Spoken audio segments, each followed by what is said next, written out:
अस्सलाम वालेकुम viewers, welcome to students platform. Viewers, आज हम करेंगे बेसिक बायोलॉजी बायो 101 के लेसन नंबर 13 को। इससे पहले कि हम अपना लेसन स्टार्ट करें, जल्दी से मेरे चैनल को सब्सक्राइब कर लें और साथ ही बेल के आइकन को भी प्रेस कर दें। आइए व्यूअर्स, आपको लिए चलते हैं अपने लेसन की जानिब। Meiosis, reduction division. मियोसिस क्या है? occurs in germline cells to make gametes. Gametes are formed for sexual reproduction. Meiosis is also called reduction division because it results for four daughter cells which are haploid. इनके अंदर जो इस चीज़ के अंदर जो भी टर्म्स यूज़ हुए हैं, इन चीज़ टर्म्स को हम बारी बारी देखेंगे। पहले मैं आपको बता दूं कि माइटोसिस जो है विद इन द जनरेशन होती है, एक बंदे के अंदर, एक जानदार ऑर्गेनिज्म के अंदर ही होती है, उसी के सेल्स के अंदर होती है। लेकिन म्यूसिस जो है एक जनरेशन से दूसरी जनरेशन में शिफ्ट होती है, मतलब कि डॉटर सेल्स प्रोड्यूस होते हैं, एक नई नस्ल का आगाज़ होता है। ये जो होता है ये म्यूसिस के थ्रू होता है। हैप्लाइड का वर्ड यूज़ हुआ। हैप्लाइड का मतलब है क्रोमोसोम, सिंगल क्रोमोसोम। हर इंसान के अंदर जो है 46 क्रोमोसोम्स होते हैं और 23 उनके पेयर होते हैं, मतलब हर एक क्रोमोसोम पेयर में 2 क्रोमोसोम होते हैं। इसको कहते हैं डिप्लॉइड। लेकिन हेप्लॉइड वो होते हैं कि जिसके अंदर पेयर्स नहीं होते क्रोमोसोम के, 23 क्रोमोसोम्स अलहदा मौजूद होते हैं, सिंगल सिंगल 23 होते हैं, उसको हेप्लॉइड कहते हैं। पॉलीमोलाइड एक टर्म यहाँ पे यूज़ होगी। पॉलीमोलाइड का मतलब है कुछ जानदारों के अंदर उनके जो क्रोमोसोम्स हैं 2 से ज़्यादा पेयर में मौजूद होते हैं, उनको पॉलीमोलाइड क्रोमोसोम्स कहते हैं। अभी कह रहा है कि ग्रीक वर्ड म्योसिस जो है, म्योस जो है स्मॉल और लेस से निकला है, जिसका less number of chromosomes. Meiosis का बायोलॉजी के अंदर टर्म का मतलब देखें, इसका मतलब है लेस नंबर ऑफ क्रोमोसोम्स। मतलब म्योसिस के अमल से क्रोमोसोम्स की तादाद जो है 46 से 23 रह जाती है। हेमोलोगस क्रोमोसोम्स होते हैं, one pair of chromosome have same info. Homologous chromosome होते हैं। और हेटेरोलोगस क्रोमोसोम वो होते हैं, one pair of chromosome have different info. एक क्रोमोसोम्स के अंदर 2 क्रोमेटिड्स होते हैं, मतलब 2 पोल्स डिफरेंट होते हैं ना पेयर के अंदर। एक एक पेयर के एक क्रोमोसोम को हम क्रोमेटिड कहते हैं। दोनों पेयर जो हैं, एक पेयर के अंदर दोनों जो क्रोमोसोम्स हैं या 2 क्रोमेटिड्स हैं, वो सेम इन्फो वाले होते हैं, उनको होमोलोगस कहते हैं। हेटेरोलोगस के अंदर दोनों के अंदर डिफरेंट इन्फो होती है, उसको हेटेरोलोगस कहते हैं। फीमेल के अंदर जो 23 क्रोमोसोम्स होते हैं हैप्लाइड, और मेल के अंदर से जो 23 क्रोमोसोम्स हैप्लाइड आते हैं, मिलते हैं, जाइकोट बनता है। और जाइकोट जो है 46 डिप्लाइड क्रोमोसोम्स होते हैं, मतलब कि 23 पेयर्स के दो दो क्रोमोसोम्स 23 पेयर होते हैं।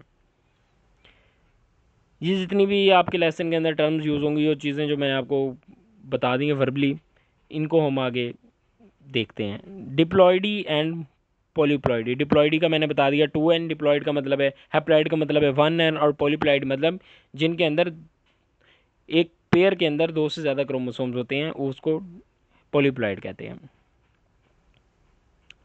फेजेस ऑफ म्योसिस हैं, म्योसिस 1 है, म्योसिस 2।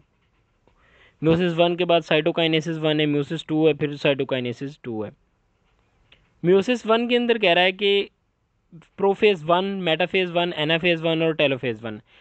सेम ये माइटोसिस की तरह, मतलब कि इसके अंदर क्या है कि पहले सबसे प्रोफेज 1 के अंदर कह रहा है कि marked by the pairing of homologous chromosomes, synapsis and recombination exchange of part of chromosomes.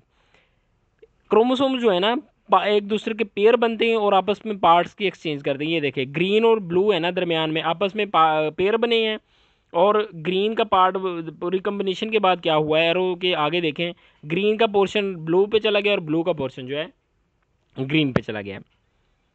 Metaphase के अंदर कह रहा है, मेटाफेज 1 में स्पिंडल फाइबर जो है ना, chromosomes attach to spindle fiber. Spindle दरमियान में जो लेयर होती है ना उसकी, सेल के दरमियान वाली, बिल्कुल सेंटर में स्पिंडल फाइबर, उसके साथ अटैच हो जाते हैं। वन काइनेटोकोर पर अ क्रोमोसोम, एक क्रोमोसोम के साथ एक काइनेटोकोर जुड़ी होती है। एंड नॉट पर क्रोमेटिड। क्रोमेटिड जो है मतलब कि एक क्रोमोसोम का सिंगल पार्ट जो है उसको क्रोमेटिड कहते हैं, और पूरा जो है उसको क्रोमोसोम कहते हैं। One homologous on each side, so there is 50-50 chance to get each parent chromosome. Anaphase 1 के अंदर कह रहा है क्रोमोसोम पोल्स की तरफ मूव कर जाते हैं इसके अंदर। Homologous consist of 2 chromatids move and sister chromatid do not separate. अच्छा, सिस्टर क्रोमेटिड, ये देखें ज़रा, मैं आपको एक दफ़ा क्लियर कर दूं, यहीं से देख लेते हैं कि रुकें, यहाँ से आपको सही समझ नहीं आएगी। ये देखें, ये ए है ना, ये पूरा क्रोमोसोम है। ए का ब्लू वाला जो पोर्शन है ना, ये एक क्रोमेटिड है और ग्रीन एक अलग क्रोमेटिड है। अभी जो क्रोमेटिड है ना, ये एक क्रोमेटिड के अंदर भी आगे दो हैं, दरमियान से जो पिंच हुआ है ना सेंटर से, एक ऊपर वाला पोर्शन एक नीचे वाला पोर्शन। जो ऊपर वाला उसको हम सिस्टर क्रोमेटिड कहेंगे। समझिए आ गई आपको। जो अलग अलग दो होंगे इनको हम सिस्टर क्रोमेटिड का नाम देंगे। पूरा जो है ये दो इकट्ठे होंगे इसको क्रोमोसोम्स कहेंगे। दोनों को सेपरेट अगर कर देंगे, ए के ही दो जो पोर्शन अलग अलग हैं इनको हम पढ़ेंगे तो क्रोमेटिड पढ़ेंगे। और इनको अगर चार में डिवाइड करते हैं ना, चार पोर्शन बनते हैं ना इसके, इसको सिंगल को हम सिस्टर क्रोमेटिड करेंगे पढ़ेंगे। आपको आई थिंक समझ आ गई होगी। एनाफेज के अंदर पोल्स की तरफ मैंने बताया मूव कर जाते हैं। Half number of chromosome toward each pole, हर पोल की तरफ हाफ हाफ क्रोमोसोम, तो 23 एक तरफ चले जाते हैं, मतलब 23 इस हिसाब से जो है ना बन जाते हैं। टेलोफेज के अंदर क्या होता है, क्रोमोसोम्स बिल्कुल पोल की तरफ अटैच हो जाते हैं पोल के साथ जाके, और सेल की डिवीजन जो होती है मियोसिस 2 का अमल स्टार्ट हो जाता है। मियोसिस 2 के अंदर प्रोफेज 2, मेटाफेज 2, एनाफेज 2 और टेलोफेज 2 होती है। कैरियोकाइनेसिस के प्रोसेस हैं सारे। यानी कि ये जो माइटोसिस का अमल है ना, माइटोसिस का अमल सेम जो है मियोसिस 2, और माइटोसिस का अमल जो है ना कैरियोकाइनोसिस जो है, माइटोसिस डिप्लेशन रीजन बनता है सेल के अंदर, मेम्ब्रेन जो है सुकड़ती है दरम्यान से और दो सेपरेट सेल्स बन जाते हैं। ये सेम सारा अमल वही होगा, इसलिए इन्होंने यहाँ पे इसकी डिटेल नहीं दी हुई। कैरियोकाइनेसिस, साइटोकाइनेसिस कह रहा है कि सेल की डिवीजन है। कैरियोकाइनेसिस न्यूक्लियस की डिवीजन थी। साइटोकाइनेसिस हमने पहले भी पढ़ा कि सेल की डिवीजन है। चार हेप्लाइड सेल्स बनते हैं इसके अंदर। Division is different in male and female, female के अंदर डिवीजन और तरह होती है कह रहा है, मेल के अंदर और तरह होती है। Female after first meiotic division meiosis 1, female के अंदर क्या है, cytoplasm is unequally distributed and one large and other small cell are produced. एक बड़ा और एक छोटा सेल बनता है। A small cell is called polar body. The both of the these cells carry out meiosis 2। Polar body divide into two polar bodies, एक polar body दो polar bodies में डिवाइड होती है। द लार्ज सेल हो ever is divided into one ovum, ovum में divide होता है, और अदर जो पोलर बॉडी होती है। So the meiosis result into one oven and three polar bodies. In males both meiotic division result into equal size cells called sperms. Female के अंदर जो है ना चार हेप्लाइड हमने पढ़ा था, जिसके अंदर एक ओवम, एक बड़ा सेल होता है ओवम, और तीन जो छोटे पोलर बॉडीज बनती हैं। और मेल के अंदर चारों हेप्लाइड सेल्स इक्वल्स होते हैं, इनको स्पर्म्स कहते हैं। माइटोसिस और म्योसिस में फर्क कह रहा है। Cell divide into two daughter cells mitosis में, म्योसिस में चार डॉटर सेल्स में डिवाइड होता है सेल। माइटोसिस में alike in males and female में डिफरेंस कोई नहीं होता, सेम होते हैं दोनों। और म्योसिस के अंदर मेल और फीमेल के अंदर डिफरेंस होता है।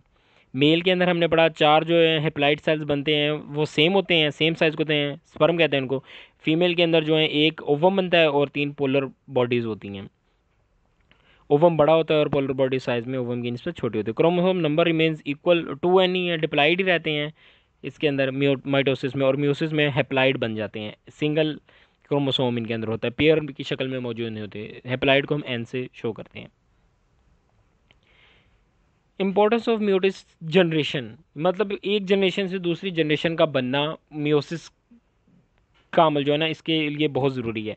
म्योसिस नहीं होगी तो एक जानदार से नए नए जानदार नहीं बनेंगे। सेक्सुअल रिप्रोडक्शन इंसानों के अंदर, जानवरों के अंदर, ये जितनी भी है ये म्योसिस के थ्रू ही होती है। एरर्स इन म्योसिस वही सेम माइटोसिस वाली के, इनके अंदर एरर भी आ सकती हैं। मुख्तलिफ एक पेयर जो है इस तरह भी हो सकता है कि एबनॉर्मेलिटीज़ आ सकती हैं, और चाइल्ड जो है एबनॉर्मल पैदा हो सकता है। तो ये व्यूज़ आपका म्योसिस का टॉपिक था। मैं उम्मीद करता हूँ कि आपको समझ आ गई होगी। मिलते हैं नेक्स्ट लेसन में। टिल देन टेक केयर, अल्लाह हाफिज़।